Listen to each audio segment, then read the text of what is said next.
It's a great feeling of knowing the best is yet to come.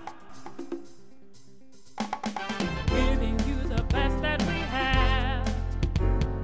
Giving you the best that we have. And we're making life better. Good morning. I'd like to call the regular April 2013 meeting of the Board of Trustees to order. I'm going to ask everyone to stand for the Pledge of Allegiance, and then please remain standing as we observe a moment of silence for the victims from the incident in Boston. I pledge allegiance to the flag of the United States of America and to the republic for which it stands, one nation, under God, indivisible, with liberty and justice for all. Now let's observe a moment of silence.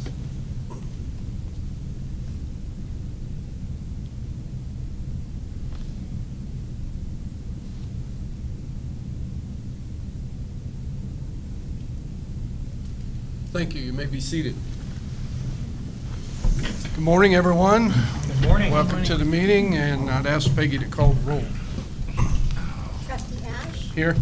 Trustee Breidenthal? Here. Trustee Daniels? Here. Trustee Flender? Here. Trustee Maddox? Here. Trustee Rios? Here. And Trustee Townsend? Present. All right, thank you very much. We're going to divert just briefly from the agenda, and I'm going to ask Coach Burleson if he would come forward.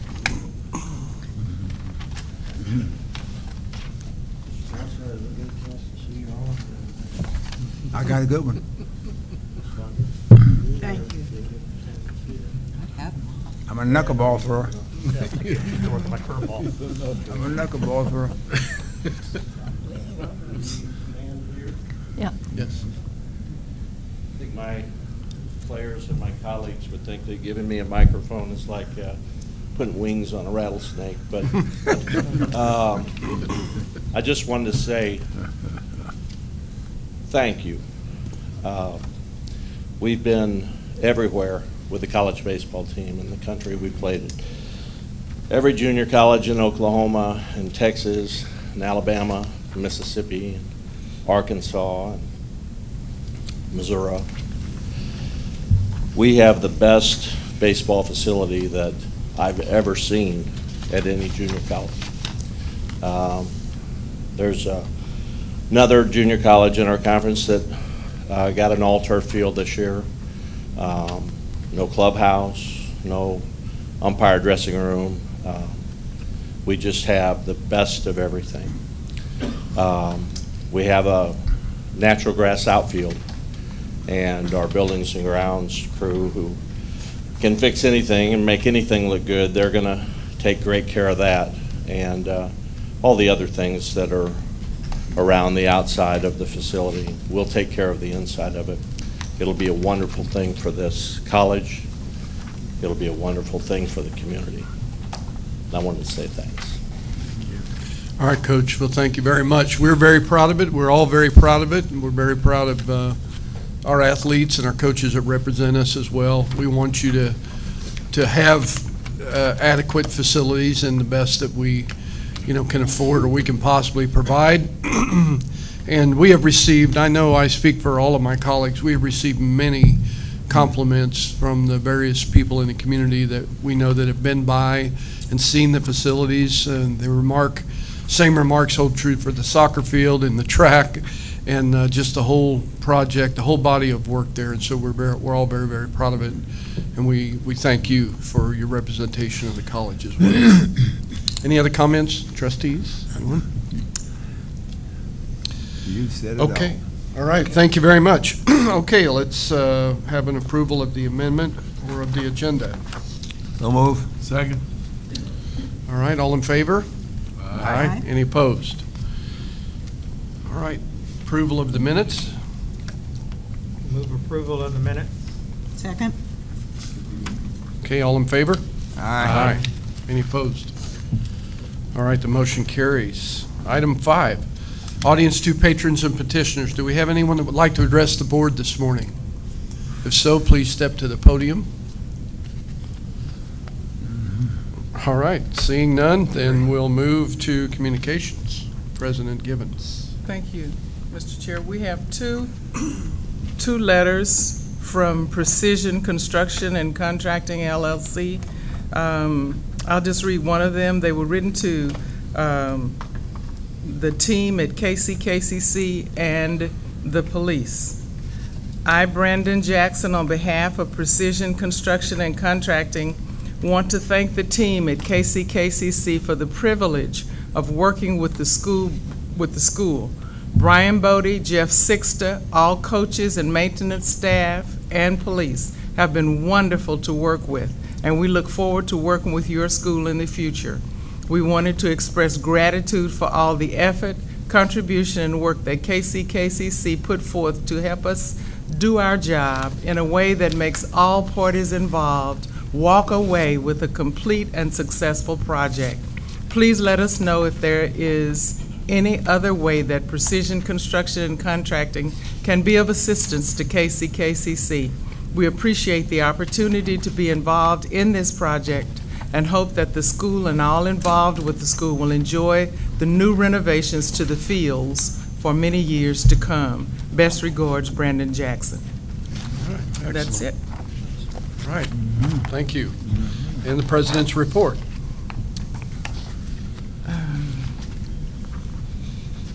This week is the meeting of the National Association for Community Colleges, AACC. It begins in San Francisco on Saturday, and it goes through Tuesday. I have 3 speaking engagements at the Missouri American Committee for Educational Networking Luncheon at UMKC on Friday, April 26th. The National American University's first class for a doctorate in community college leadership on Saturday, April 27th. And I'll be the keynote speaker at the Leavenworth Lansing Chambers Recognition Luncheon for high school graduates on Tuesday, May 28th. And I'd like to officially note that I have an executive assistant who is permanent. And she competed, and she was the candidate. No surprise, Peggy Friedman. So thank you and welcome. And that's the extent. All right, any questions or comments for Dr. Givens? I would like for 2 of the deans to come forward and just talk briefly about the programs, Ed Kramer and Shirley Walker. Oh, yes. This was an excellent time at the college because we had students from local schools on campus, and I'd like for them to talk just a minute about the 2 events.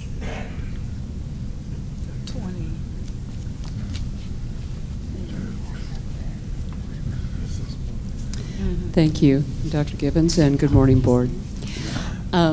Last Tuesday, a dream of mine that was about 3 years in the making finally came true. We have organized a recruitment event with our partners at USD 500 and Prep KC.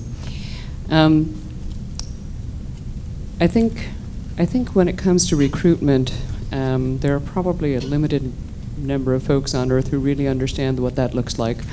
The military, and coaches, athletic coaches, and music educators, because I could have the best quarterback in the world, but if I don't have a wide receiver to go with it, it doesn't do me much good. And I could have a great alto section, but without enough tenors to support it, we're not going to be doing the Poulenc Gloria in G minor anytime soon. So it took a lot of planning. And what I really would like to recognize is that this was a division-wide and even a college-wide effort from the 8 faculty members who opened their classrooms to allow students to sit in and interact with our faculty and students, from the other faculty and students on campus who showed up to escort the students and high school guests and make sure they got where they needed to be when they needed to be there.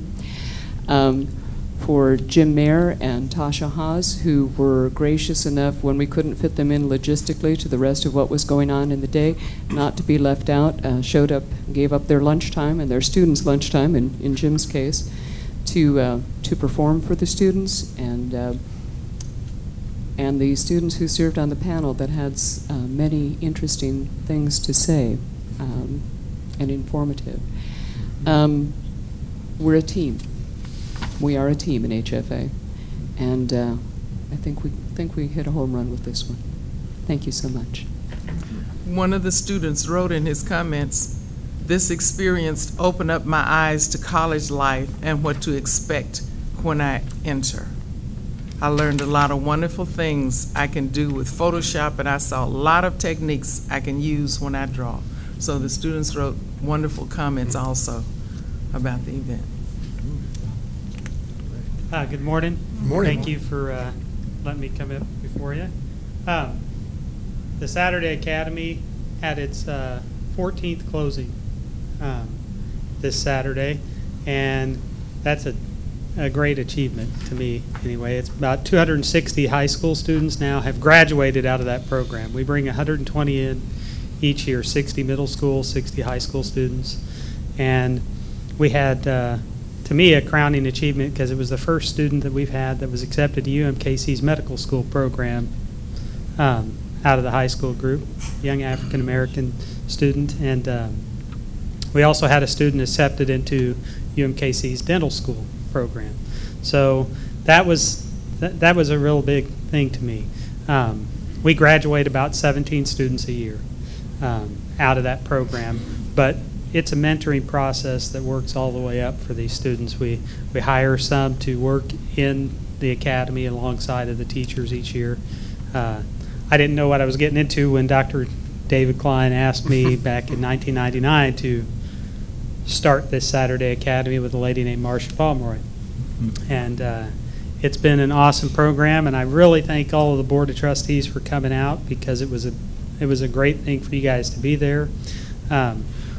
We've embraced Google, right, in our Saturday Academy.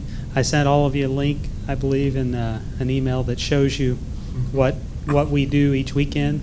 But what was really cool to me is the students said, well, we want to do a dissection down into the lower level jewel from up in the labs upstairs, and using 2 cell phones, they basically filmed doing the dissection live while they were down there. So I shouldn't say filmed, they actually showed it, right? And we displayed it on one of the big screen televisions down in the lower level jewel, and I thought that was pretty amazing that we were able to do that. There's a little bit of noise issue, but you know that's to be expected when you have close to 250 or 260 people in that room. So it was a great thing for me, and that program, to let you know, is every year is grant funded. We are always hustling to find additional grant monies to keep the program going, and it's been a wonderful thing to me. To let you know, I've done it several years myself as a teacher. My wife's been a teacher the last 2 years. 2 of my kids have done the academy program, and we have a broad spectrum across campus as well because we have 2 of the respiratory therapy faculty that are doing the Saturday Academy as faculty leads, and we have about 8 instructors that are adjuncts of the college, and mainly in math and science, but that are also District 500 teachers or past high school teachers, one or the other. And it's just it's a wonderful program to me, and something that I've long spent a lot of time making better each year, I hope. So I look forward to coming up here again with them and telling you the great achievements we have, but I do really thank you for the support of the board and again for coming out on Saturday. And thank Dr. Gibbons as well for letting me drive her over in the golf cart to attend it when she was at the Ethnic Festival, which was also a great event. So thank you very much.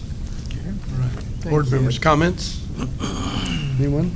Yeah, I just want to say to both, and I think it's a representative of a lot of things happening on this campus. I think how crucial it is for the college to cooperate and have coordination with other organizations, the community around education. And I think the opportunity for high school students to come on this campus, because I know a lot of inner city students never get on a college campus. And so the fact that this one student said coming here opened his or her eyes about being able to go to college, I just think it's excuse me, extremely important for our community. So I want to thank both of the organizations and everybody that cooperated with that. And I know that's an extra burden for staff and faculty to do that. I think it's critical for our community to be involved in it. It's becoming more and more obvious that a high school diploma is not going to make it anymore in the world of work. And I think we need more and more students to be thinking about college, technical school, or whatever it is, further their education. So thank you again for what you did. And thank your faculty and staff also. Yes, it was, both events Saturday were great, but the energy in the room here, the passion about it Saturday, or downstairs rather, at the Saturday Academy was incredible. I personally spoke to 3 students, and Dr. Walker talked about the targeted recruiting effort that she and her department did, but at Saturday Academy, I personally spoke to 3 students who said they were coming here, you know, when they finished high school for 2 years, and then they had plans to move on to whatever. So, you know, the Saturday Academy, you know, in an ad hoc way or a default way is certainly a recruiting tool as well. And the students felt very comfortable here. And I know students that probably previously hadn't thought they could go to college. When they come out and get involved in Saturday Academy and get around a lot of the staff and faculty, they change their mind. One of the comments here was, well, I didn't think I wanted to go to college before today, but now I actually want to go, you know. So congratulations to everyone and all of the staff people, faculty and staff people involved, making these things happen. Right. We appreciate it. And I just want to say the final comment that I thought was very significant. And it says, one of the students said, I was surprised to learn that students are more likely going to succeed in college if they start out at a community college. So I thought that was a fantastic statement. That completes my report. All right. Thank you. Dr. Gibbons, you included in your report to the board and our agendas about Emporia State. Yes. Which kind of correlates to your last comment. Absolutely. That once again, our graduates had a higher GPA than any of the other community colleges, and then also had a higher GPA than those that just went straight to the 4-year institution. So our compliments to the faculty and to the deans for continuing to provide a quality education that is objectively evaluated by our partner institutions that let us know how well our students are doing once they get into their doors. So I think we're on to something, and we got to keep up the momentum. All right. Okay, number 8, personnel. Dean Marks.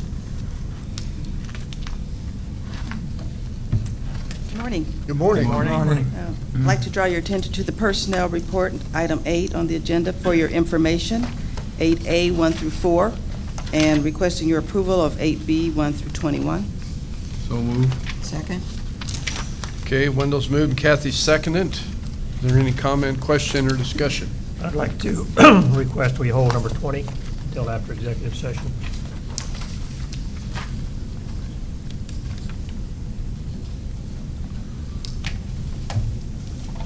So I'll make an amendment that we hold number 20 until after executive session. Second. Okay. Further comment, question? All right, all in favor of the motion that we accept A, 1 through 4, and B, 1 through 19, and number 21, say aye. Aye. Any opposed? Okay, the motion carries, and we will then look after executive session to take action on item number 20, possibly. All right. Thank you. All right, thank you, Leota. Item number 9, Vice President for Academic Affairs, Dr. Aga Jaffer. Thank you. Good morning. Good morning. Okay. It is my pleasure to introduce to you today Jim Mayer, Professor of Music, and his jazz band students. Jim, if you'd like to come forward. And if the jazz band students, if you could step forward, please, and come and stand up here so the board members can see you. Good morning. We're grateful to be here today. I just wanted to add a footnote to the event that Dr. Walker organized. She made it a lot of fun, and I know the faculty had fun putting that on, and we're appreciative of that as well. Our jazz band students who are here today, we performed at a couple of festivals in February and March, the Pittsburgh State Jazz Festival and the University of Kansas Jazz Festival, and they did very well. We received a #1 rating for the 14th consecutive year at both festivals, and in fact we even got 1+ ratings, which they're not technically supposed to give, but they did anyways. The students that are here today were recognized for outstanding musicianship. I'd like to introduce them to you, if I may. The youngest person in the group is a retired college professor from Illinois, and he's one of our community members who plays in one of our combos. Dr. Glenn Broadhead is his name. He's also a composer and arranger, has performed with many of the great musicians in Chicago over the years. We also have a young man here, Gregory Halla. He's from Brazil, a guitarist. He was also an outstanding musician award. John Kemmerer on tenor saxophone and flute, and he also received recognition. P.J. Chern, who played tenor saxophone, flute, and piccolo. Behind P.J. is Keenan Meadows on trumpet, outstanding musicianship award, and Trevor McDonald, a trombone player, also outstanding musicianship. So thank you for recognizing them today. We appreciate it.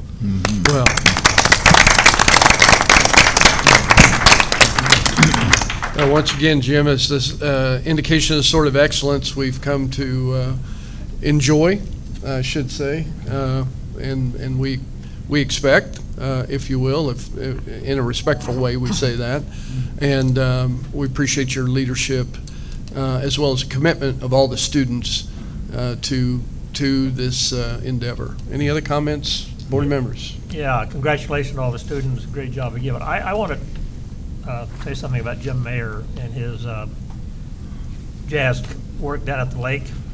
I mean, you have 7 of those, Jim, 7 or 8 of those this year?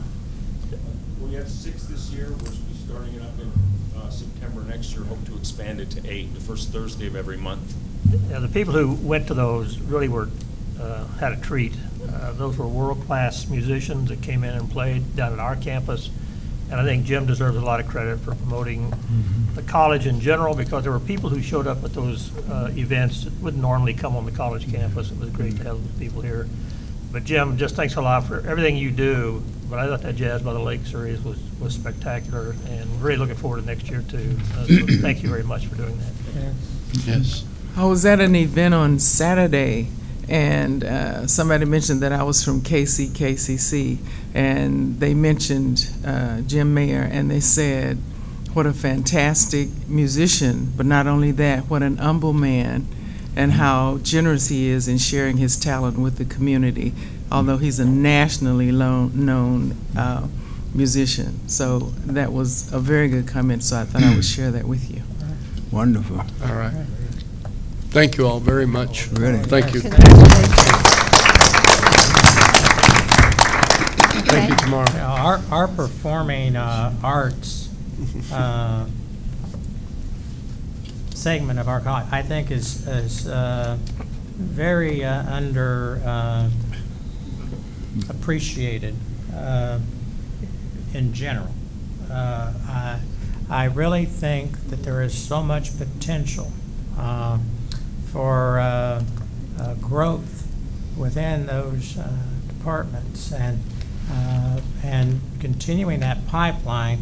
I've talked to Dr. Givens about how I think in the metropolitan area there is the potential. They talk in KCMO about having a center of arts and the performing arts specifically, and I think KCKCC can be a major part of that. And it doesn't all have to be on the Missouri side. I think that there is a lot of quality instruction and the caliber of student that is coming to this campus, I think is something that we really, I'm hoping in the future, and that their education strategic plan has an emphasis on the performing arts, because I really see a lot of potential in synergy in the metropolitan area here around the performing arts. So again, I commend you, and hope that we're going to be able to advocate for continued growth in the department. All right. I think Thank you. Tamara has some more students for us. Yes, I would like to ask Stacy Tucker to stand up, please, and introduce another amazing group of students here, our PTK students. Good morning, and thank you for allowing us to speak to you today. The students I have here with me today are like many of our other students on campus. They have the same characteristics. They're employed, they take 15 to 18 credit hours a semester, they have high GPAs, they support student activities, and some of them are their first to go to college in their family. They're a single parent, they're involved in staff senate and student senate, they're married and single. But one thing that's different about these students is that they took on the challenge to be officers and outstanding member of Phi Theta Kappa. This means that they are on campus when no one else is. They're up at 7 in the morning to get on a plane or get in a van. Due to their commitment, they have survived Phi Theta Kappa, and they have been recognized as the Distinguished Chapter Officer Team from the Kansas region this year, which I think is the most impressive award that we have laying back here. As you know, throughout the semester, I was gone for a little while. They could have given up, but they didn't. They pulled together as a team, so please let me introduce to you Kaija Neal. Kaija will be graduating in May with an Associate of Science degree and going to Avila University. She will be receiving her bachelor's degree in science, and right now she's received $25,000 and counting in scholarship money to attend Avila. All right, all right.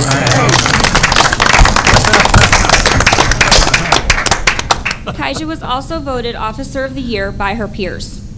Tyler Ross.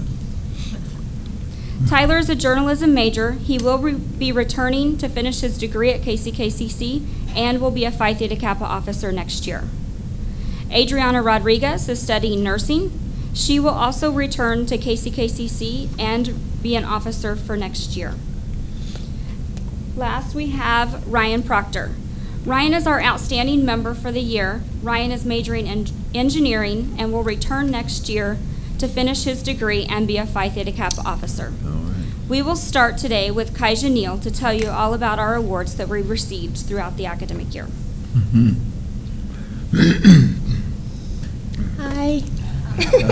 Sorry, I'm a little under the weather. I'm going to try to keep it together. The chapter received the College Project Award this year. This award focused on the chapter's Pay It Forward project. This project reached across campus and the Kansas region to recognize individuals who do good work in the community. Each month, a committee selected 3 individuals to receive an award. As a chapter, we also collected 494 food items and 354 non-food items for the campus food pantry, which was a huge success. The chapter's Pay It Forward project was also recognized for the Great Idea Award. Hello, everybody. Our Honors in Action project received honorable mention this year in the Kansas region. The award recognized the work that was completed to adopt the Freedom School in Liberia, Africa. The chapter also received the Distinguished Service Award, which focused on all the service projects that we completed by the chapter this past year, including Pink Ribbon Day, Card Blitz, New Manna, United Way, 5 Days of Giving, Animals for Africa, Mosaic Day Center, and Christmas in the City. Kaija Neal received our Distinguished Chapter Officer Award for this year. Kaija has brought knowledge, leadership, and great work ethic to not only our chapter and college, but to our community as well. She has been influential in planning several events throughout the Mu Delta chapter, college, and community.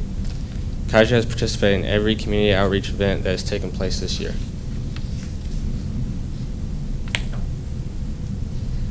Ryan Proctor received our Honorable Mention Distinguished Member Award.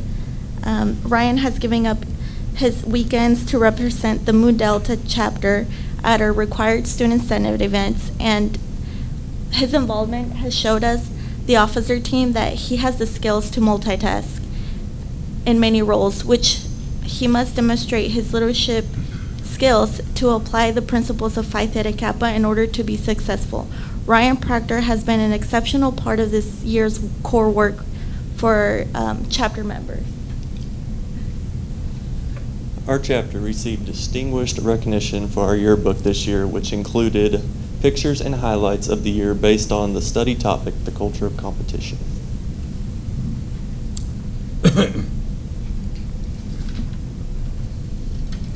Overall, the chapter received honorable mention for the most outstanding chapter in the Kansas region and the 5-star chapter award, which is the highest level for Phi Theta Kappa for chapter programming. We would like to thank the Board of Trustees, Dr. Givens, Dr. Tamara, Mr. Bodie, the faculty and staff of KCKCC who always support Phi Theta Kappa each year. But there's one person we would like to recognize for her outstanding support of our officer team and Phi Theta Kappa this year. Dr. Tamara has supported Phi Theta Kappa wholeheartedly and has taken time from her busy schedule to attend our brainstorming meetings and to generate project ideas for the year. In addition, Dr. Tamara helped us put together over 600 gift bags for one of our biggest events on campus. She is truly an inspirational and wonderful person, and we are honored to have gotten a chance to work so closely with her. Due to her outstanding commitment to all of us, we would like to announce that Dr. Tamara is now an honorary member of Phi Theta Kappa.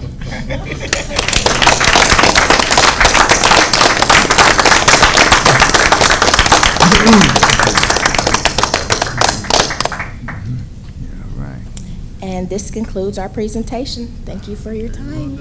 Well, thank you all very, very, very much. You're obviously a very accomplished group of officers and a cohesive group. Stacy, thank you for your leadership there, and congratulations, Dr. Aga Jaffer, on your special recognition.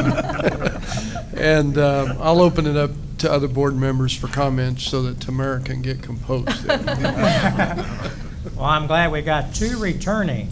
Yeah. And so somehow you have Three. Oh, yeah, Three. Oh, great. So then that means we can look forward to even bigger and better things next year, right? Oh, congratulations. It's wonderful. And I think she's going to be like this for several months. So, we're just all going to get used to it. Yeah. Congratulations, and thank you so much. And a special thank you to Stacy Tucker, because she does a phenomenal job with these students, so thank you. Yeah, once again, year after year after year, Stacy and her group delivers, and it's just another indication of the tremendous competence that we have here at this college. So thank you all very much, and congratulations again.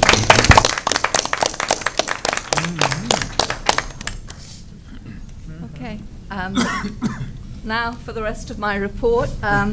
Actually, before I get into some of the specifics, I included in your packet the Compass placement scores. As you know, we are shifting from AccuPlacer to Compass, and these are the new placement scores. These scores were determined by faculty in the divisions, the math faculty, the read faculty, and the English faculty, and they base these scores on their own research as well as on comparison with other community colleges for these placement scores. We hope to implement Compass beginning in summer. So I would like for your, respectfully requesting your approval. I have a question for motion. And reading test 73 to 100, it references if sentence skills.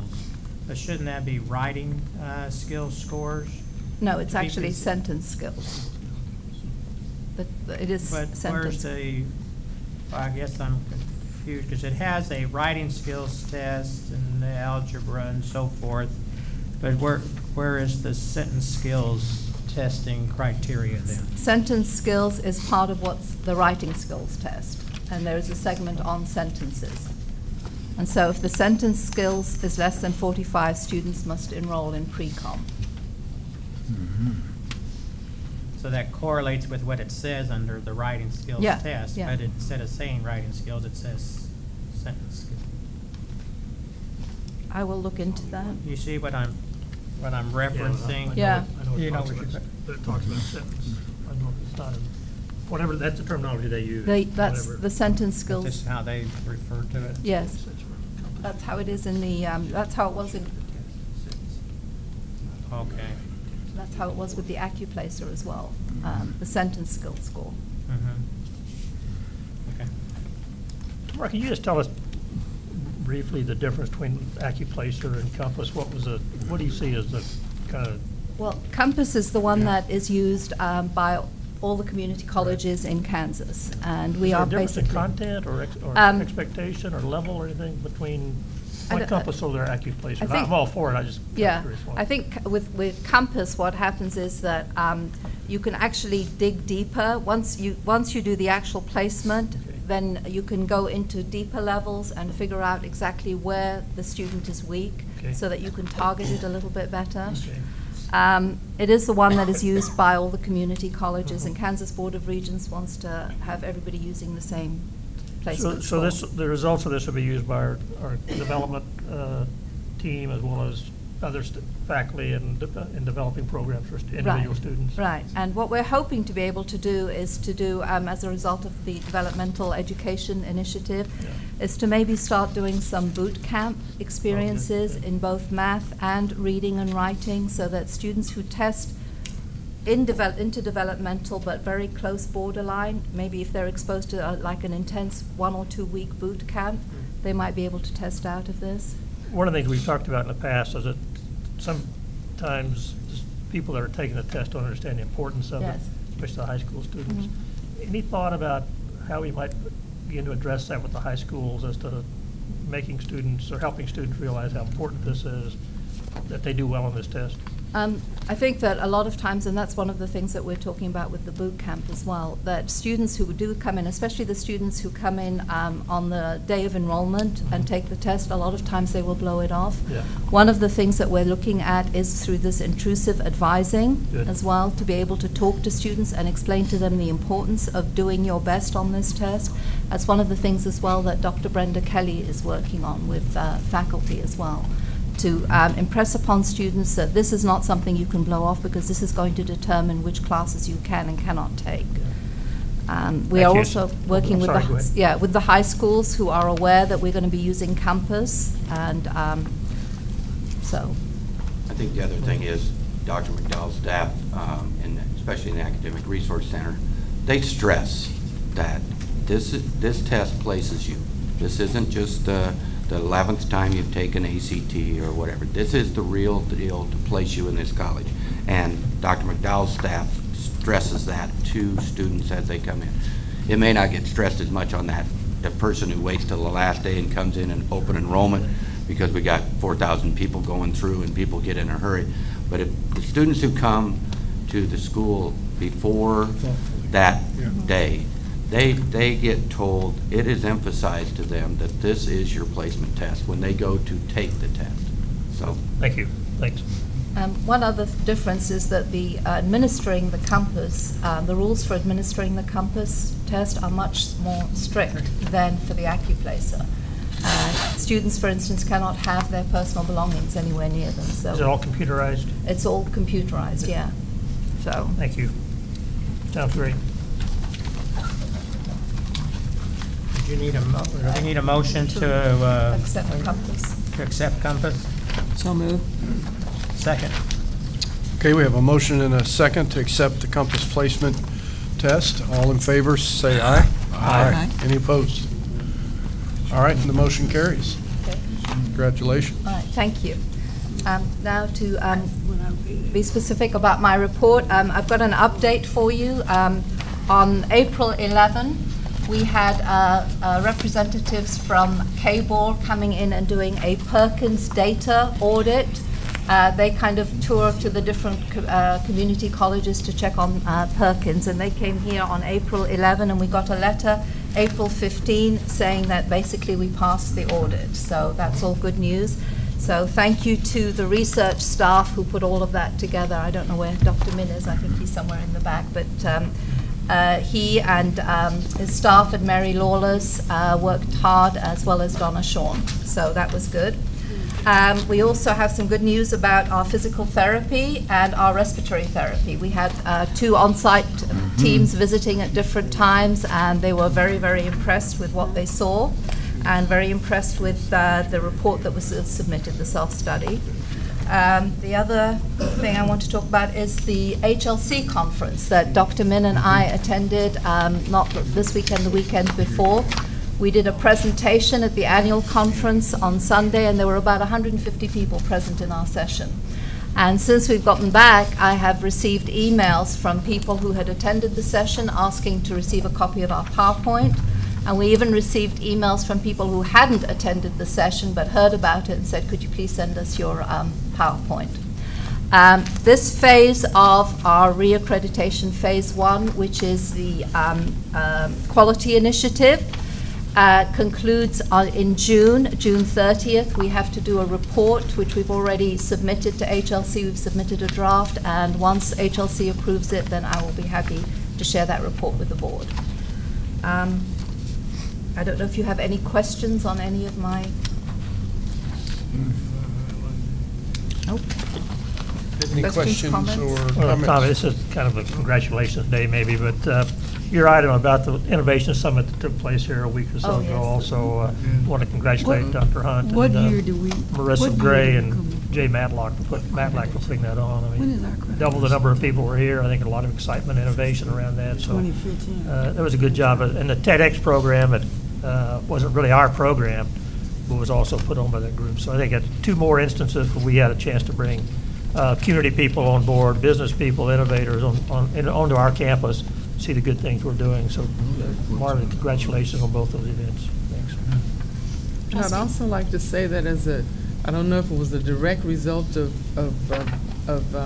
the pitching that was done by the community and high schools, but we now have in our bookstore artifacts developed by people who work here at the college. So if you want to see something new and innovative, something that you can't find anyplace else, go to the bookstore and see what people who work at KCKCC and students are doing.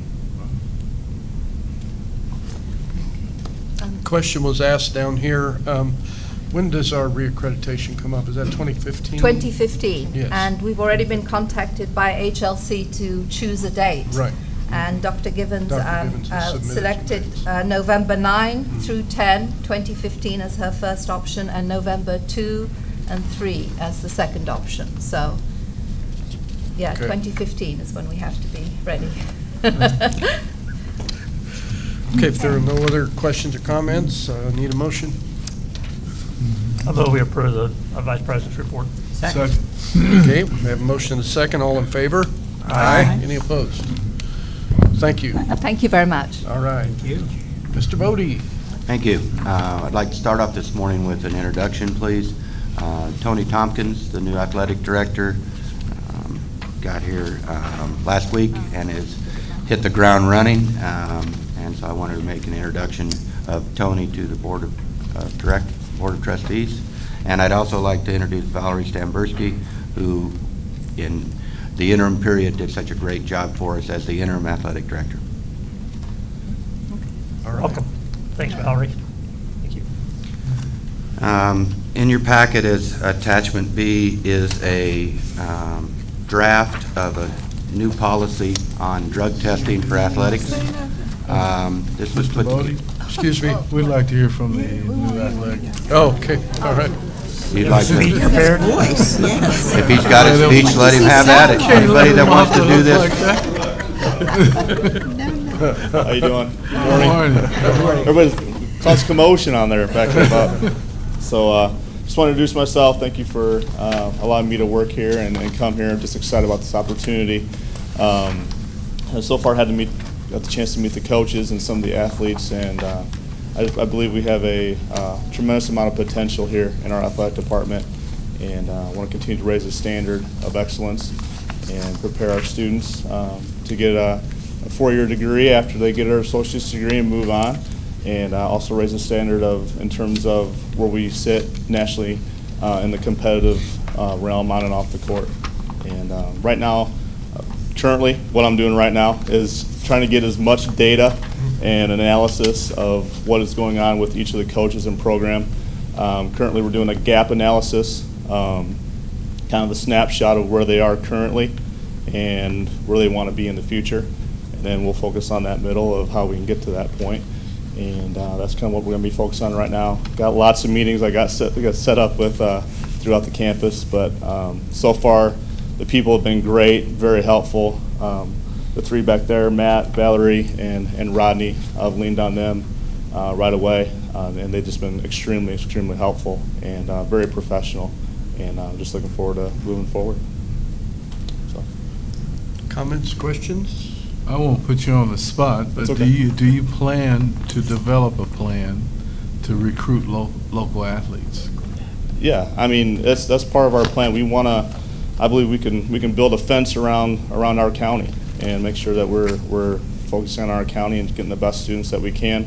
That's part of the gap analysis is the recruiting effort and what they do, and really want to focus on that as well. There's some talent in this area, and I believe we can focus on that and develop relationships. We really need to develop relationships with the coaches and the club coaches as well. So some of our coaches are definitely doing that. So thank you. Yeah.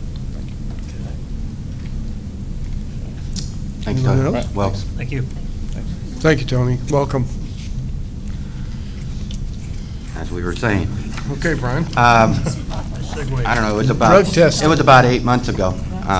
Rodney and Matt, Valerie, and former AD Pratt brought a request for us to start looking into protecting our students from illegal drugs and from performance-enhancing drugs. Rodney put most of this together after an extensive research. I changed a few things in it as I worked through it, and then it went to Mr. Wynn, and he looked at it. Dr. Givens got a chance to look at it a couple weeks ago. And we want to bring it to you as the first reading of a draft policy. It is aggressive in our athletic department. It is life-changing in our athletic department. It is not going to be cheap. But it is truly an educational program. It is not a punishment program. The purpose of this is to educate our student athletes on the impact that drugs can have on their lives, both performance-enhancing drugs. I don't think we have any steroid jammers right now, but we need to find that out. And then obviously illegal drugs also.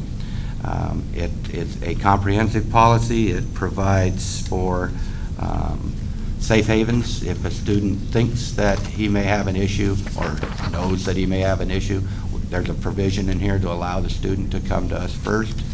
But it does include testing of the entire team, and then it includes random testing, and it also includes on-call testing if we have a reasonable suspicion that someone is using. It is more of an educational, please understand that, than it is a punishment. And we would like to have you discuss this and then bring it back in May, we hope, for approval. We want to get this to our athletes that are being recruited. We want to get this to our athletes who are here now, that they understand when they come back in August that this testing program will be in place. I'll answer questions, and if I can't, I'll yell for Rodney's help. I have a few questions. Under purpose 2, number 6, it says in extreme cases. I don't know if this is a Mr. Wynn question or that, but what are the legal ramifications? I feel like extreme cases is a vague phrase, but maybe I'm mistaken in a legal sense. I think that the next phrase after that, those who repeatedly ignore attempts of education and who have repeatedly violated the requirements, then they'll be removed. I really think that the extreme cases is more prose than it is substantive. What is important is what follows afterwards. And in looking at this policy, my recommendation is that as you go through each of the sections 1 through 8, and I think this might have been suggested previously, the first sentence in each of the paragraphs there, each of the sections, to me is instructive and provides an overview of what the section is all about. And if I were to do an executive summary, I would start with the first sentence of 1 through 8. But Trustee Rios, your concern about the procedure under 6, I think is important. And I'm okay taking out extreme cases because it really doesn't speak to the rest of that section, which says that repeated instances will be dealt with harshly. So I think that's what extreme means, and I would recommend against a number because in some instances, depending on what you're talking about, 2 may be extreme, especially if it involves it affects the potential life of the athlete. Well, my concern was more the repeatedly than it was the extreme as to what that means. And who's going to determine, is that the advisory board that will determine what repeatedly, at what point does the repeated behavior become enough to trigger some of these things? 2 answers. I don't ever recommend that it be a board. I believe that there'll be an administrator in the college who will make that determination with some input. And I hate to say this because I know what it'll give me in response, but my legal answer is it does depend. And it'll depend on each circumstance, which will be viewed individually. And I actually have some more analysis I'd like to share with you, but I've asked for an executive session under the attorney-client privilege to protect our communication so I can talk about other specific matters. Okay, thank you. I still have a couple of questions about that. So. I have 2 questions. Don. So are we going to talk about this executive session, so we don't need should we discuss this? Well, the answer to your question, Trustee Daniels, is yes, we're going to talk about the communication I have for you in executive session, but I understood that Mr. Bodie wanted us to have a brief discussion up front so that the constituents and the students and the athletes who are watching would understand the purpose and focus of the drug testing policy, which is the safety of your program and your student athletes. So I guess my question is, and I won't get into this, is about what's going to be discussed in executive session, because it seems to me like all this is open conversation. I will respond to you about your legal obligations and how far you can go in applying this particular policy and give you the attorney-client advice. But other than that, most everything is an open session discussion. Okay, thank you. All right, Mary Ann? Yes, I have, okay. Does any of it include alcohol? Yeah. Or is that? Yes, ma'am? Is that still the drug? Yes, ma'am. So Yes to not all just the questions. smoking of the weed, it's Yes to alcohol. all questions. Okay. And is it for the coaches as well? Is it just students? Well, this is for students, ma'am. We already have a drug testing policy on campus for employees. I'm sorry, Don, I had. Wendell had. Okay. Yeah, and then JD. My question is, I read through this, unless I missed it, the advisory board is only mentioned once. I would recommend that a section be developed that spells out in more detail the role and responsibility of the advisory board. Is it in? Did I miss it?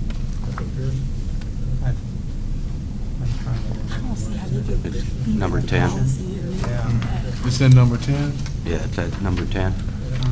Yeah. Definition section. And you asked us to add what, Mr. Maddox? More specific. More section about specific their role and responsibility of the advisory board. So administer and general. Other than what's in 10-1 here? Yeah.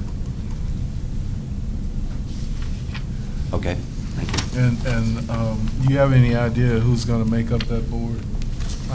The Director of Athletics. Right here. It says right there. There's a list. We need to change the Regional Prevention Center, be from our Community Outreach Center, the head athletic trainer, the school nurse, and the Vice President of Student and Administrative Services. That's who's on the board. They're all our people. Yeah. I think we ought to have someone from the community at large. Are you looking for more to your answer to your question, Mr. Trustee? No, I'll Thinking out loud. Yeah. Oh, okay. We're just, All right. we're thinking I have one that too, there but- might be some community representation, Representation. someone from at large from the community. Okay, JD's question, then Kathy's. Okay. Under section 4, and maybe this is more to our new athletic director, perhaps.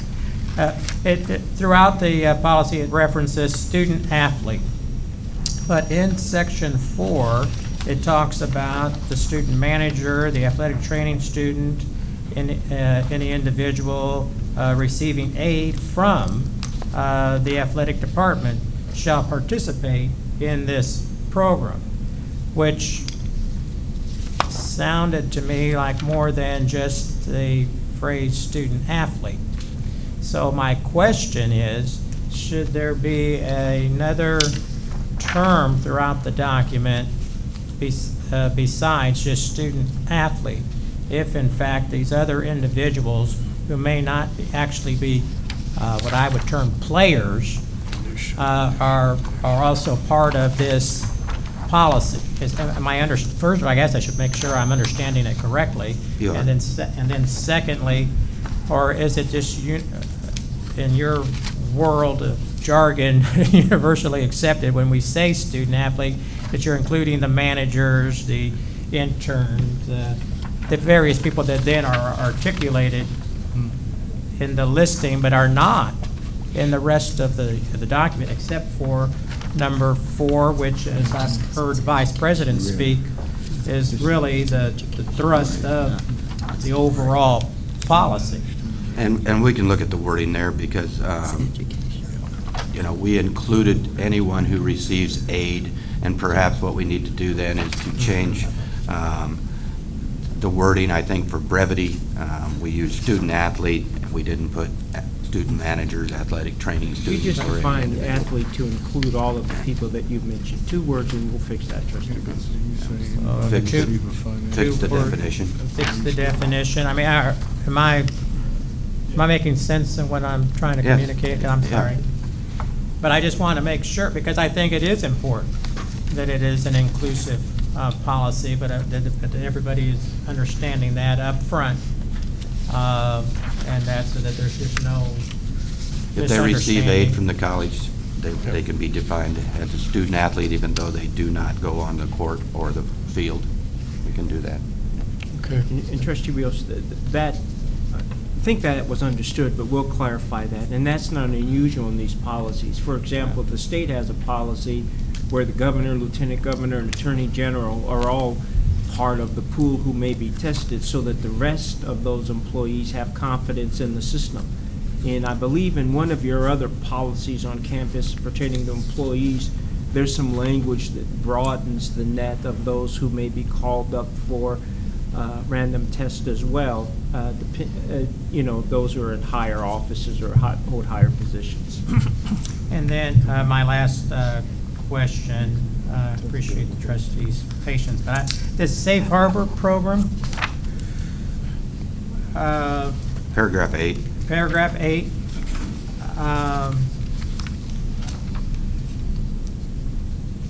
perhaps I missed something in this paragraph, but I get that a student can come and admit, oh, I have a problem. I'm saying it up front, and I want help so that I can stay eligible. But my question is, what is the help that the college is offering? I see about that they'll be tested and then we refer to it treatment, but what's the detail behind it? We have in the Community Outreach Center that the portions of the Wyandotte Regional Prevention Center that we absorbed are drug addiction counseling programs, our drug education programs. That's why we absorb portions of the Regional Prevention Center to keep them here, so that we retain that counseling skill and that educational skill. And that's who we will use. Our nurse has programs. It's the programs where we refer students today who have asked about, self-report, or are found that have some usage of drugs. And it is a designed and developed and well-worked program that we, for lack of a better term, borrowed from RPC when they left.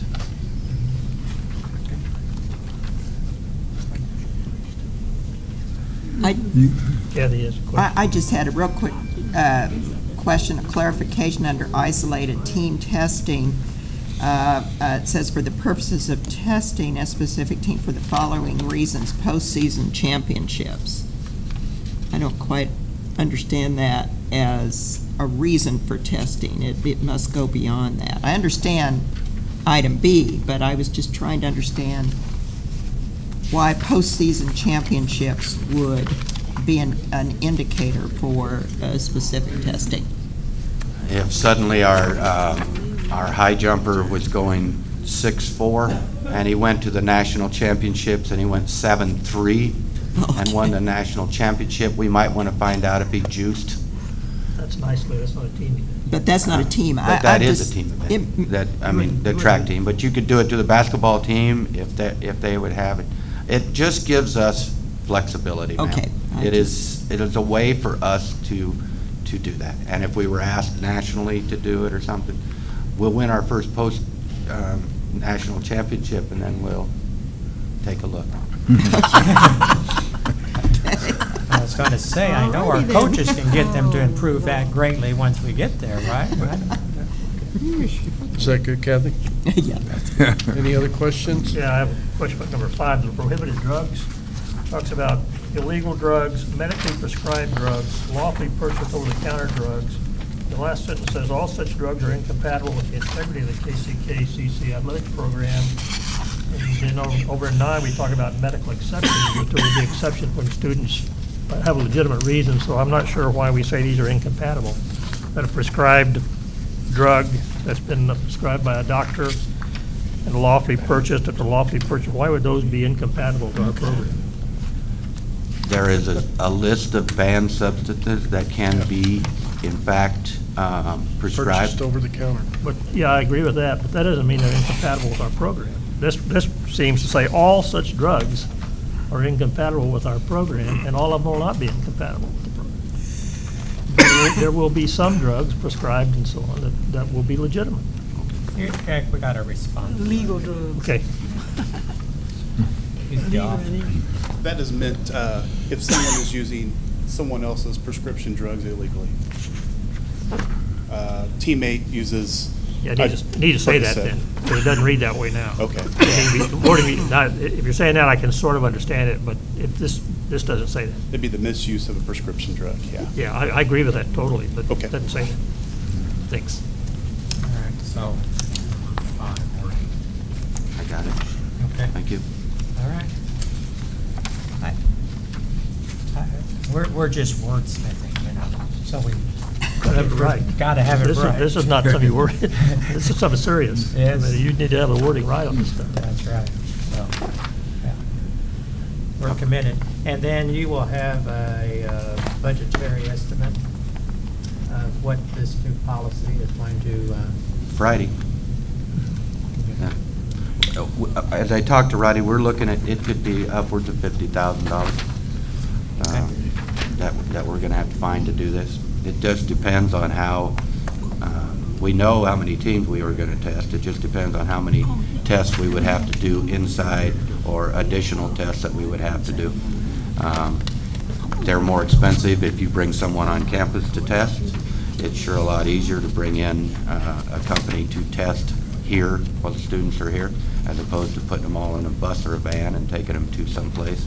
And so there's a lot of variables in that. We're looking at a couple of different companies who provide this kind of service. They're going to be presenting a proposal to us, and then we will probably sign a contract with one of those companies. Will it include mental health too? Ma'am? Will it include mental health too? Mental health. Not for drug.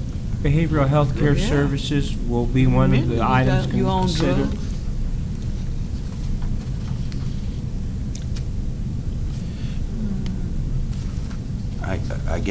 I'm confused as to the question, ma'am. I was just, okay, some drugs make people be mental health. And I'm saying, can we include the mental health part of it? Or do we still have that in there? The answer to your question is yes, there'll behavioral health care services provided and considered as appropriate. Okay. Thank you. Is there the intent to test all athletes before their program starts? Before volleyball starts, all the volleyball players will go through a testing program? Maybe not right before they start, because they start so early. But sometime But during. yes, before their season begins, each team will be fully tested. And then there'll be random tests besides that? Sir. And that's one of the reasons, and there's this whole series of student acknowledgement forms that they must sign that says, yes, I understand this is happening, I know why it's happening, and I know that if I come to KCKCC next year, this is going to be part of the regimen, to give them plenty of time to make that decision and understand that this is going to be part of our program. We will get those reworded and redefined and get this back to you. Perhaps I get it to you well before with the highlight of it so that maybe we can still shoot for a May approval. Mm-hmm. Thank you. And then I included my Vice President's report and would answer any questions you may have.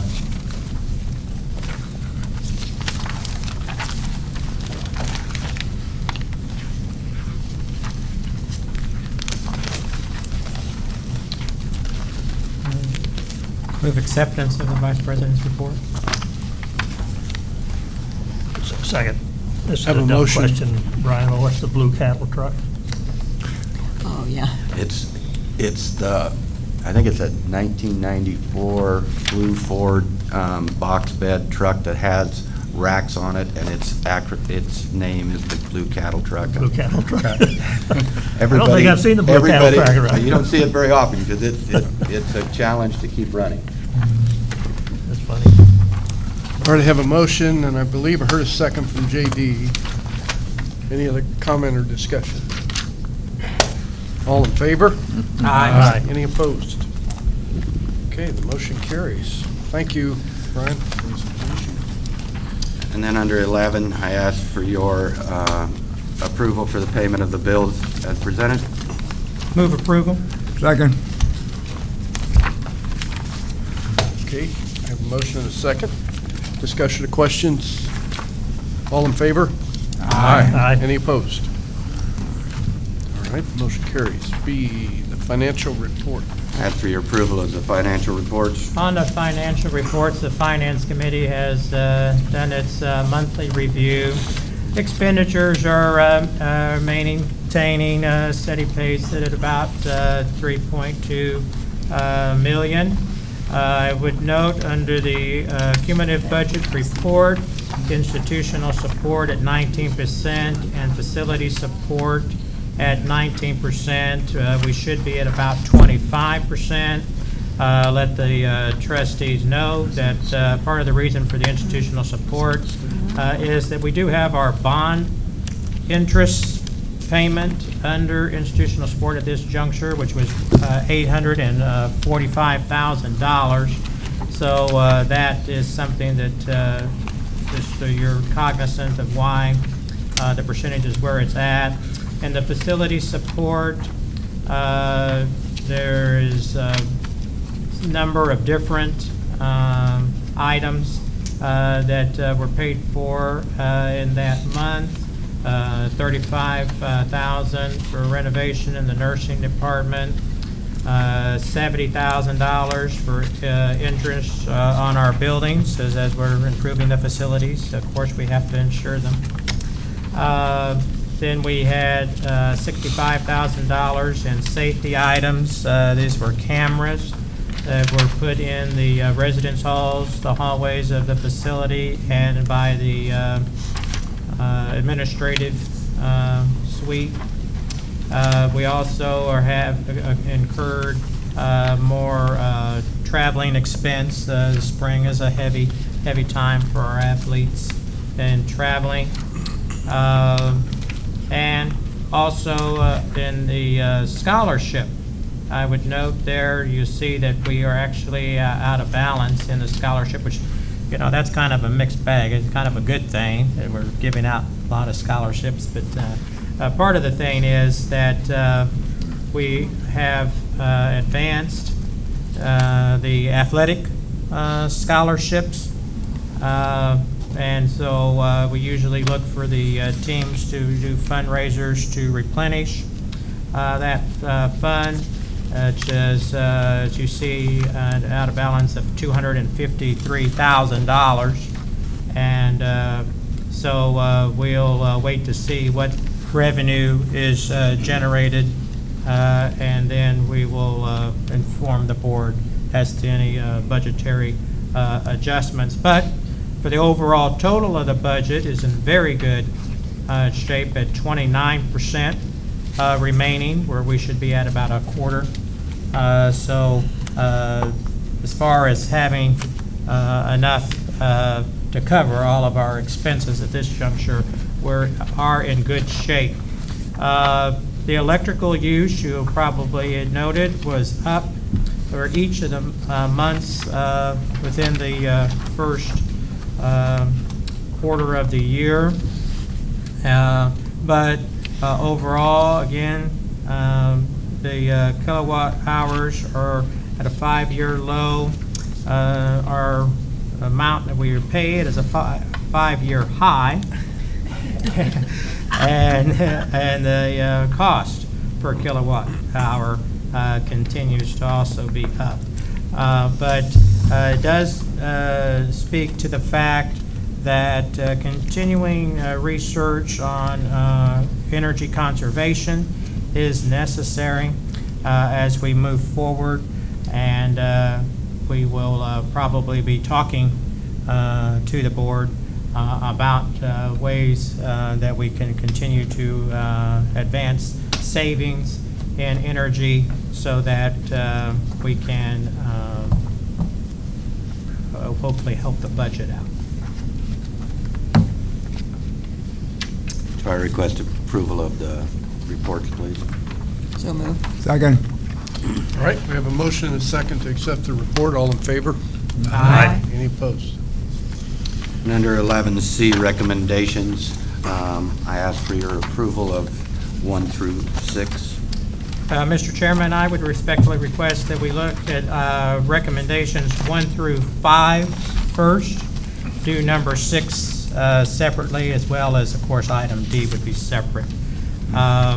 Under recommendations 1 through 5, what we have done, fellow trustees, is I'm hoping where we felt there would be question about expense items, we have explanations within. And so item 4 on the purchase of the piano, Dr. Walker, who is also here, if you respectfully ask that she answer any specific question. I don't want to pretend like the Finance Committee is expert on instruments, but we did show you comparisons of what a new cost would be and what we are requesting here. And then under item 5, this is a pretty large investment. However, this core switch, we have nearly doubled the life expectancy of what's, typical, and probably just this time that that be replaced. So I would ask for approval of 1 through 5 after any questions, board members. So move. Second. Have a motion and a second. Now, are there questions or comments on items 1 through 5? All in favor? Aye. Any opposed? Okay. Item 6, JD. You wanna- Okay, item 6, again, we did give some brief explanation, but I'm sure there'll be questions. We are requesting new tuition rates. You will see that we actually have a new item in our tuition for proposed Missouri resident tuition and Missouri resident fee. This is typical of what other institutions are installing in the metropolitan area, and so we felt that this would be of a benefit. And again, our recruiting and retention of students.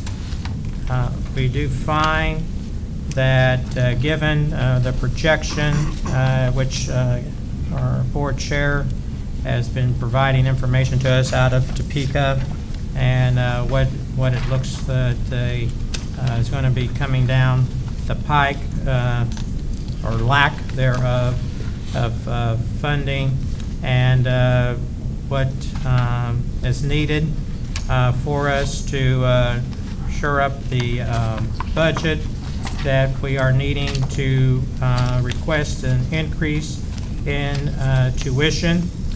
Would note that we were provided for you comparison to the other state community colleges, but perhaps most importantly, we should note our tuition costs in regards to the metropolitan area. I don't know that we really are in a recruitment kind of contention with our partner community colleges across the state, particularly western, southern portions of our state. But within the metropolitan area, our tuition will continue to be among the lowest, even with the proposed increase. And we think that that is very significant, that we maintain a very good competitive edge in our request of tuition, but we need for the student to also be helping us in our budgetary concerns, and not just relying on the Wyandotte County taxpayer on the expenses of providing a quality education. So we'll go for any questions at this juncture. JD, can we at some point get a similar chart of the metropolitan community colleges? Yes. I think, I mean, I'm sure, I think I've seen some of that, and I think, but I think it's important as we look at this. Okay. We probably could just copy the chart out of the information that was given to us from the Kansas City Business Journal. It was something that I made reference to in some various forms, and that, which of course they have no, they're just reporting the facts out, and so that, yes, we can. I think that'd just be good to have available, because I really support this decrease in the tuition as UMKC and some of the other colleges are doing, and I think it becomes even more important in light of that for people to see what those other community colleges are charging. So, I mean, I don't need that for today, but I think it'd be good to have. Yes. What we can do, Brian, if Okay, well, we'll work on that, and we'll have it as supplemental material for you next month, just so you have it.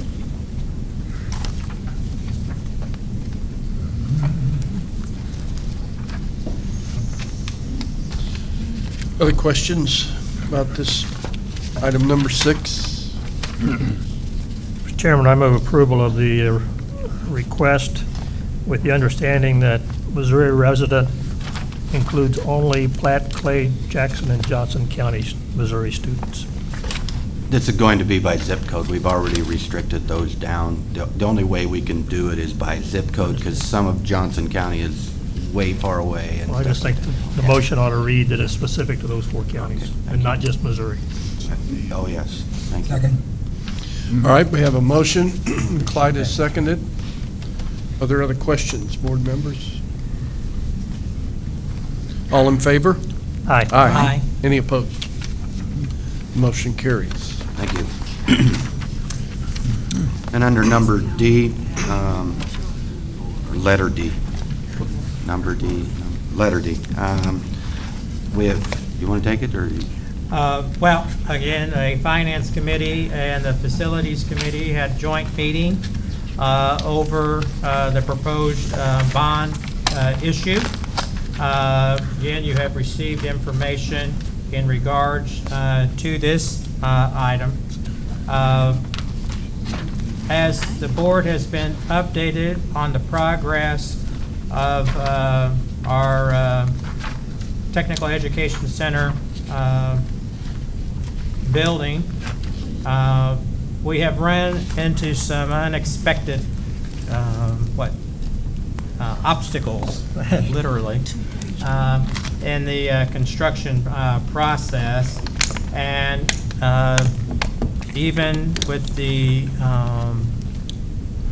the walkthroughs and so forth that all the architects and so forth did ahead of time, no one could have foreseen some of the items that occurred, and we have addressed, and I believe we have addressed those in as efficient and effective manner as possible. However, there have been additional costs incurred due to these unforeseen items. You might recall about the roof not being attached to the building. Who would have thought that you didn't have a roof attached? And a number of different items that we have run into. And so after looking at this, you'll see the $5,750,715 is what we are looking at. Again, part of the thing that's ironic about all this is that right now money is still relatively inexpensive, and construction costs have remained somewhat stable, but they are on the rise. And so the key to this is to try to get this to be something that can be addressed immediately, so that we can stay within the time frame of retiring this bond along with the initial bond in the 14-year period. There would be, if we were to do it like maybe for a longer term, there's actually a cost savings in keeping the two bond issues aligned. Also, it probably brings some comfort to the community in regard to retiring the bonds in a similar fashion. So that is kind of just a brief synopsis, because I'm not cognizant of what your specific questions might be, but I believe we're fully prepared to answer those. We do have the bond Council here, John and then Haas. we have a representative from Dunn here. Yes. And we have a representative from Dunn also. And one of the main things that I wanted the representative from Dunn is just to reassure the board and the community that we are still well below what the cost would have been for a new building of the same size and caliber would have cost millions of dollars more than what is being requested in this bond extension. Matt, do you want to talk to that, or this is Matt Wendell, the project manager for this project from J.E. Dunn, and I'll let Matt go.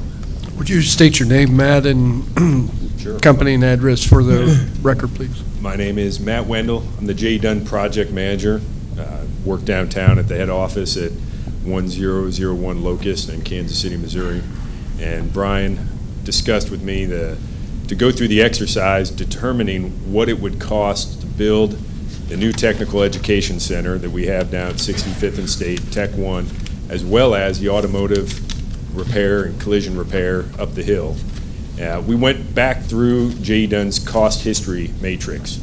We keep a very detailed analysis of projects that we built nationwide going back into the 70s. And what we do is we're able to categorize them by genre. In this case, we looked at educational facilities, higher ed, and we looked within that subset towards technical schools. And we looked at projects that we've done for the Metropolitan Community College as well as Johnson County Community College within the last 12 years. We take those, we factor in escalation and bring them to a current time frame to 2013.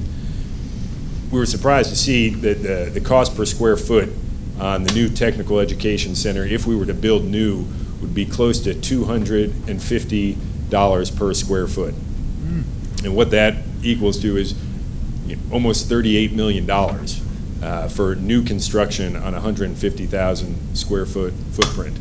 So the decision by the college to renovate is a smart decision. And with that, you start to look at the Tech 2 and the Tech 3, the automotive, and we start to look at $115 per square foot, almost $5 million to build those facilities new.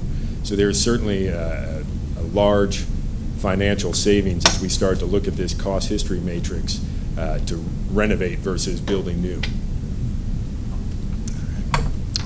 Questions for Matt? So you might recall the initial estimation with the figures that were just stated would add up to approximately $43 million. We had initially thought that a new construction would be 42. With this bond, we'll be at about 30. So 12, $13 million savings still, and that's very significant.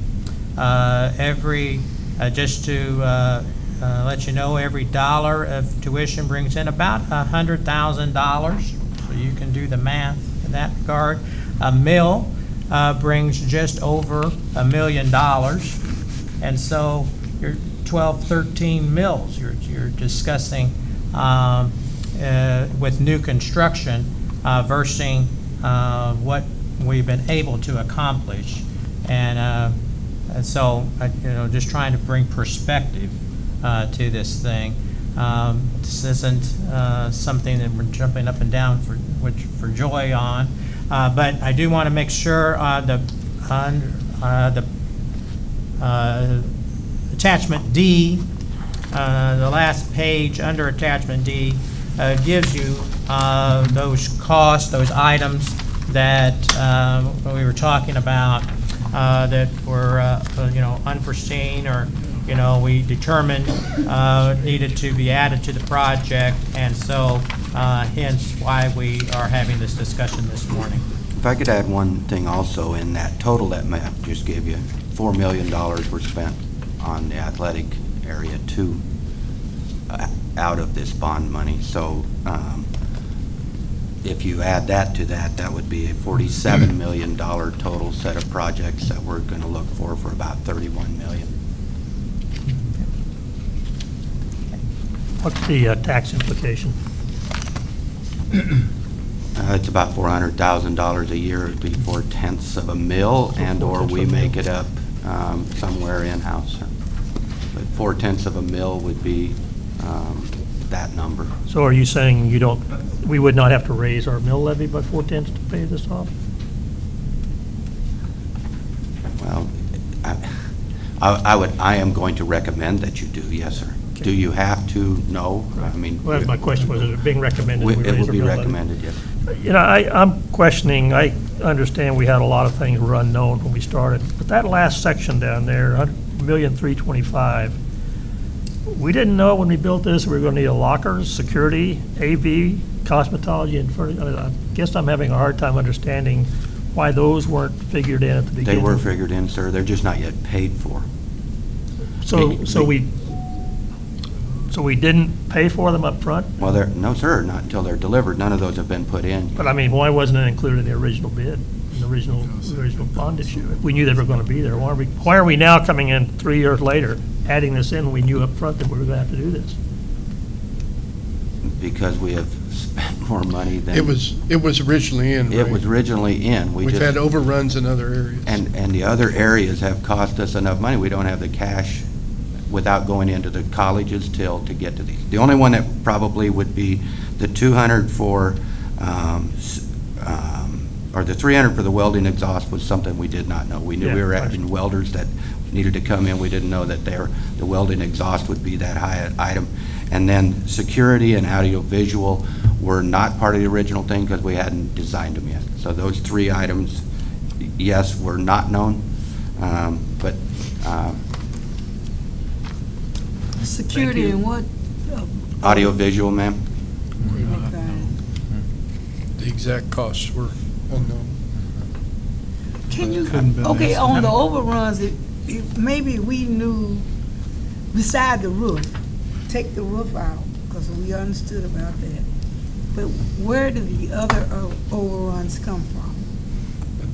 What things have happened? When we started taking the roof off, remember we brought in the pictures of the rusted decking and we had to go to do a decking area there.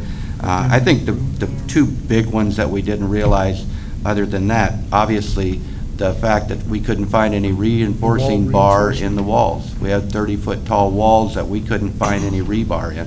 And so we spent that amount of money to put those studs, those aluminum studs, all the way around that building. When that happened, we probably made a decision on insulation at that time that I could have listed here, but it's over and done, and I didn't. But we spent about $300,000 to add 4.5 inches of insulation to those walls as we had them there, which was a different plan than how we would have insulated them if we wouldn't have had to put up those studs. But those first 4 items, Mrs. Flunder, are the ones that we identified that we just never knew were going to happen. And we've already done those. Yes, sir. Yeah, I mean. Yes, sir. I'd like to add a comment here. I want to ask my colleagues to think back when we let this initial bond out at $25 million, and we had a recommendation from J.D. and Brian that we go $30 million. Right.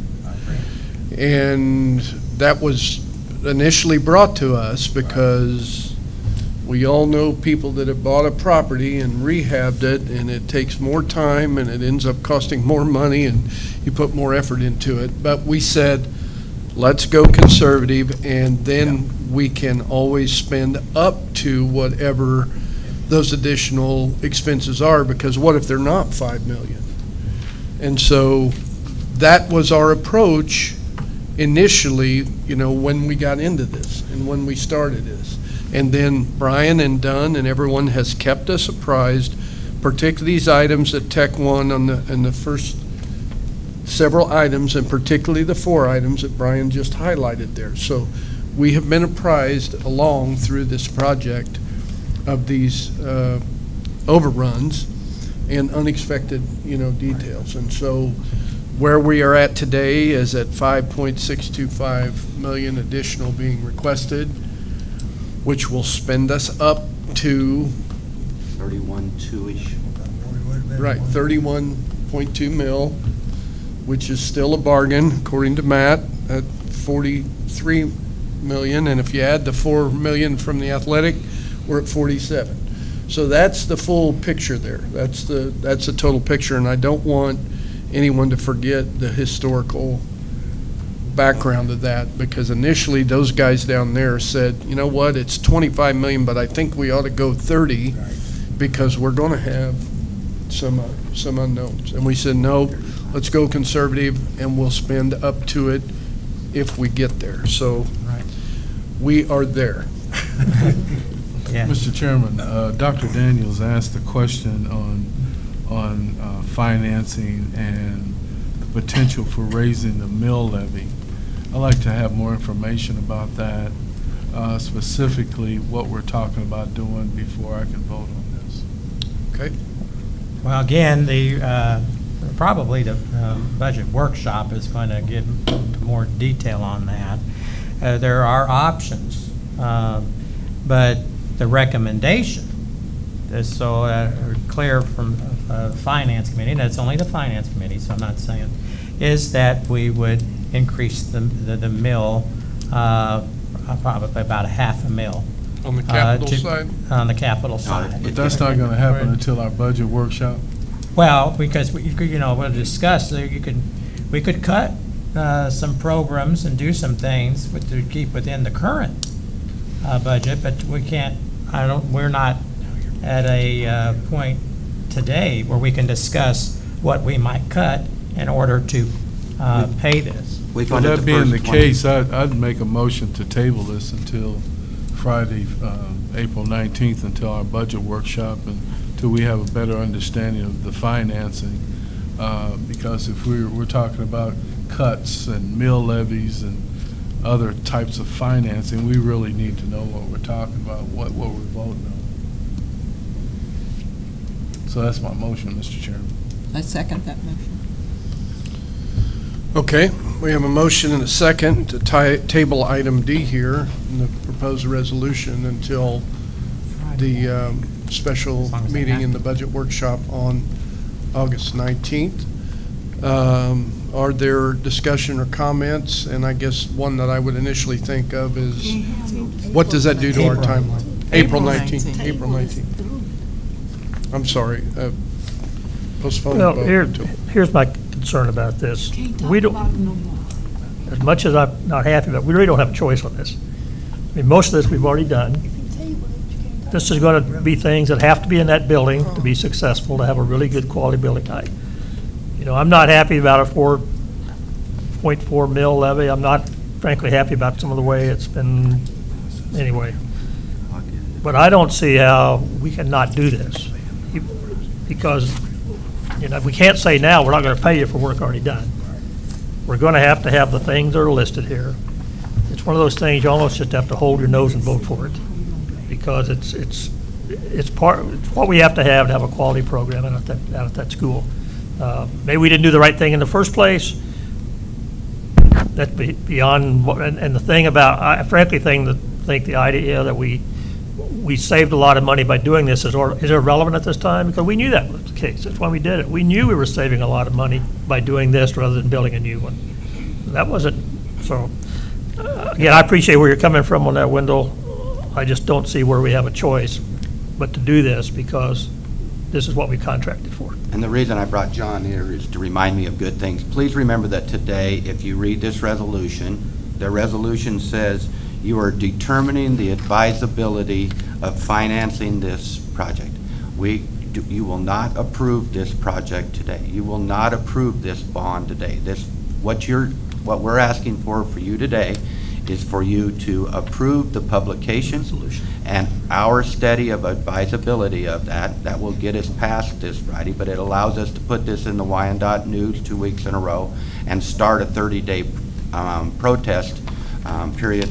Or we can hear from members of the community. And that's all, that is what today's resolution asks for, is to determine the advisability of financing the acquisition, construction, and installation. So that's what this is. It opens the dialogue and it opens the period to allow us to continue the process. If we stay on this, we will publish this, not this Thursday, but next Thursday in the Wyandotte News, and then the Thursday after that, which is May 2, and then that starts a 30-day period for protest by the local community. And then you would see this at your end of June or your June meeting would be when you would finally approve, yes, in fact, we're going to do this, or no, we're not going to do it. Today isn't the decision model, and we'll have those budget talks way before that, sir. Wendell, to me, the point is now how we pay for it. Whether it's a mill levy, That's what I'm yeah, whether it's a mill levy or we find it somewhere else, I think. If you table something, how can we keep discussing it? Okay, I used the wrong word, all right? Yeah. Oh, he didn't table it? You have a motion. We just and have a second to motion, table. open Thank for you, Darryl. discussion, yeah. No, it's not. If you table, it's through. Well, but I mean. To You the need to next take point. action on whether or not the motion to table is going to be approved by the trustees. And I ask you, please. Okay. So we need to vote. We're on the, So are All we in voting favor on a to table the- tabling? the Oh, motion. okay, so, are we voting on the table? okay. So it's We're not voting on his motion, which was to table. Okay. And Kathy's second. And is everyone clear on what our advice is about that? Okay. All in favor? Aye. Any opposed? No. Aye. No. No. All right. Motion does not pass then. And we are back to. I move we approve the publication of the resolution to be published. Second. All right, now we have a motion to accept item D, which is publication of the resolution, and continue moving through the process, and a second. All in favor? Aye. Mr. Chairman, in the past, you've read the resolution. If all of the Oh, board sure. members have it and will declare Has that they everyone- read it and understood it, you can Has take the everyone read it? action. Yes. Yeah.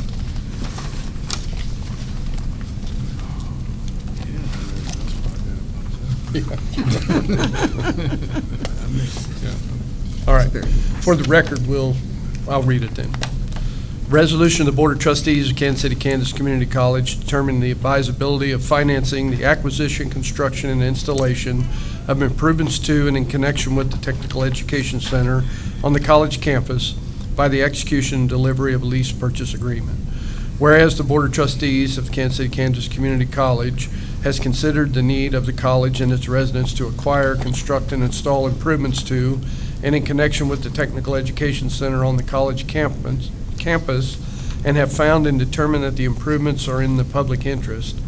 And whereas the Board of Trustees has considered various means of financing the improvements and has found and determined that it would be in the public interest to finance the improvements to the execution and delivery of a lease purchase agreement. And whereas pursuant to KSA 71-201 and KSA 10-11-6C, the college has legal authority to authorize and execute execute and deliver a lease purchase agreement for the improvements and the financing of the same. Now, therefore, be it resolved by the Board of Trustees, Kansas City, Kansas Community College, Section 1, authorization of the improvements. The college is hereby authorized to complete final plans and specifications and to contract for the improvements at an estimated cost, including financing cost, of $5,750,715. Section 2, intent to enter into lease purchase agreement. The Board of Trustees shall commence negotiations to enter into a lease purchase agreement and to issue certificates of participation therein to provide financing for the improvements, which lease shall contain such terms, conditions, and provisions as shall be acceptable to the Board of Trustees.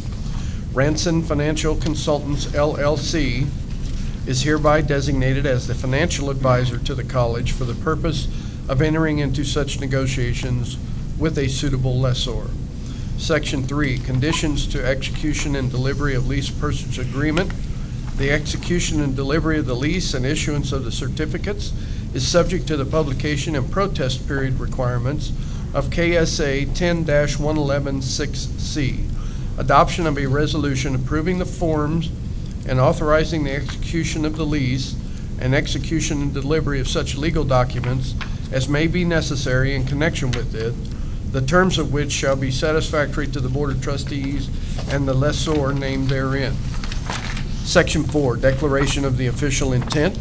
In order to permit and expedite the improvements and realization of the public benefits to be derived from the same, the college may expend lawfully available funds prior to execution and delivery of the lease, to be reimbursed upon execution and delivery of the lease. This resolution shall constitute a declaration of official intent under Treasury Regulations Section 1.150-2. Section 5, total payments, publication of notice of intent. The expected total of all payments to be made by the college pursuant to the lease, excluding amounts required for maintenance, taxes, or insurance on the improvements, is $7,378,315.63. The Secretary of the Board of Trustees is hereby authorized and directed to publish a notice of intent once each week for 2 consecutive weeks in a newspaper of general circulation within the boundaries of the college district. If a protest petition signed by not less than 5% of the qualified voters of the college district, as determined by the vote for Secretary of State at the last general election, is filed with the county election officer within 30 days following the last publication of the notice of intent, the proposed lease shall not take effect unless approved by a majority of the qualified voters of the college district voting at an election to be held thereon as prescribed in KSA 10-116-6C. Section 6, further authority. The officials of the college, the financial advisor, the college's attorney, special tax counsel, and other consultants are authorized to proceed with the planning and document preparation for the improvements, the lease, the certificates, and other legal documents necessary in order to comply with the intent of this resolution, subject to final approval of such documents by the Board of Trustees.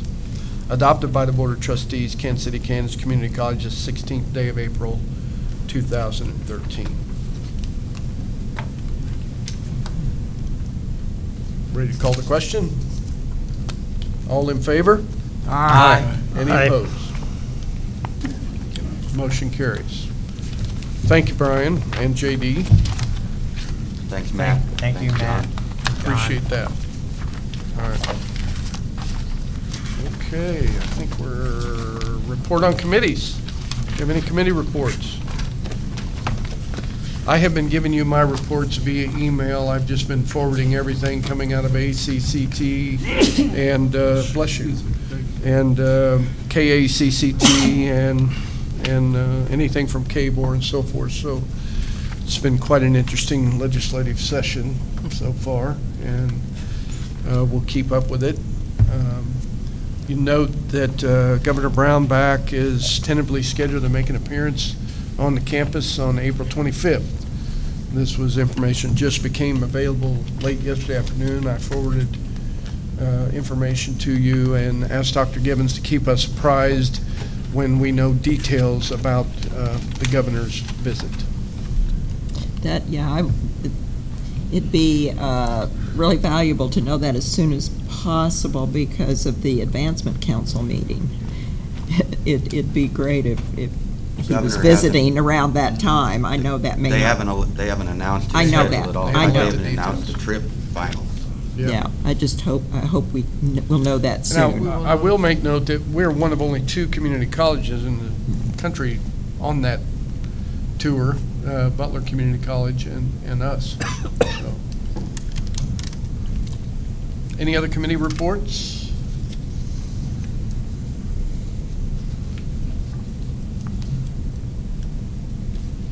All right, hearing none, let's move to item 13, miscellaneous. Looks like the first things there are executive session.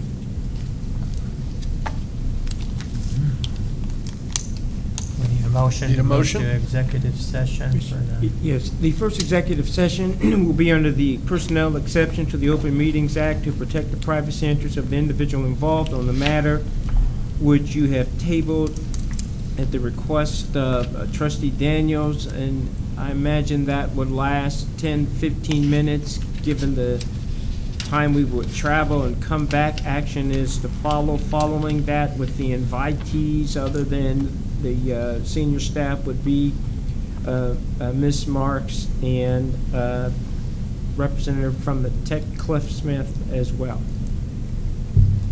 And then the second one would also be under attorney-client privilege. That's about 5 to 10 minutes. And it is to discuss the legal implications of the drug testing policy that the board accepted for first read today. Can we do this all in one executive session, or do we have to have two separate executive sessions? You're going to have two separate executive sessions. Okay, I'm move for the first executive session, or up to 15 minutes. Yeah, with the bathroom break, yes, that you will. Okay. To discuss non-elected personnel matters to protect the privacy interests of the individual to be discussed. All right, is there a second? Second. All right, all in favor? Aye. Any opposed? Okay, so we'll do that one, then we'll come back. We'll do the second one. We'll be back. We'll be back. I think we can come back in open session, and then I'm looking for another motion. Mr. Chairman, I move approval of item 20 in the personnel report. Actually, you need to come back, and then you need to come back in open session. Move we come back in open session. Second. Okay, all in favor? Aye. Aye. Any opposed? Okay. All right, now we need a motion for the second executive session. And that would last 15 minutes to discuss matters which would be deemed privileged within the attorney-client relationship.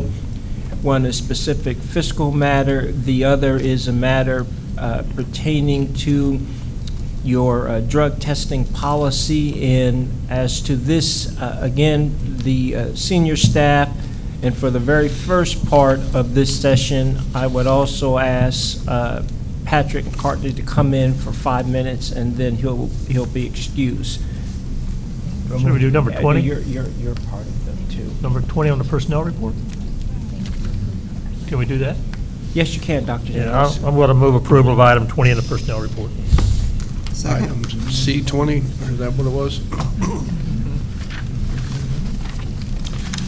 I second. B20, it was item B20.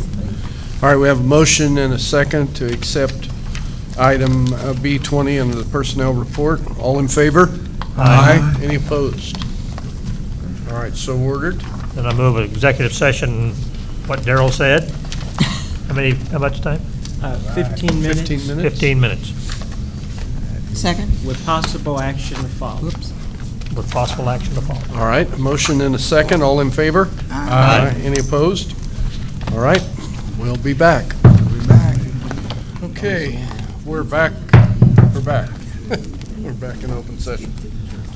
We got another item under miscellaneous there, confirmation or discussion of another date of the Board of Trustees and College Senate meeting immediately following the May 21st Board of Trustee meeting. So is everyone still good to meet with the College Senate on that day? What time? Immediately What time's the following meeting? May 20th. As soon as our meeting's over, or is there a specific time? Immediately following the board meeting, if that's a recommendation? Yeah, that was a recommendation. In the past, it's always been around, it's been a lunch around noon. We do lunch. But, we're getting, if we were getting out now. I don't know if they're out of class. Yeah. The classes finish on May 10th, so basically so they there are no can. classes. So we can do a brunch thing as opposed to lunch, if you want to do it right after. Okay, so it would be immediately after the Board of Trustees meeting, whenever that would be. Today, it's almost 11 o'clock. What it'll be on May 21st, I We don't know. could eat afterwards instead of eating at 7:30.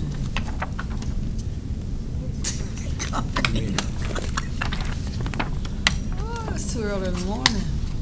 Y'all need to change it.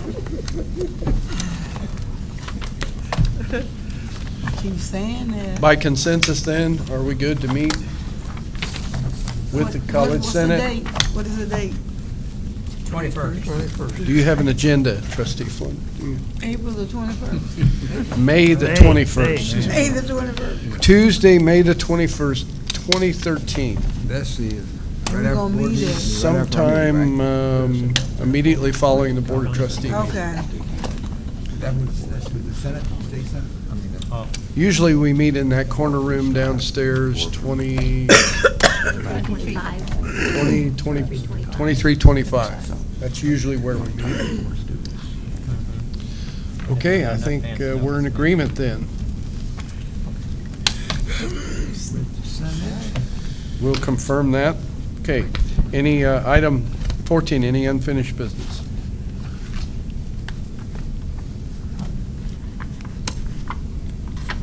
We adjourn. Have a motion to adjourn? Second. All in favor? Aye. Any opposed? Thank you, we are adjourned. It's a great feeling of knowing the best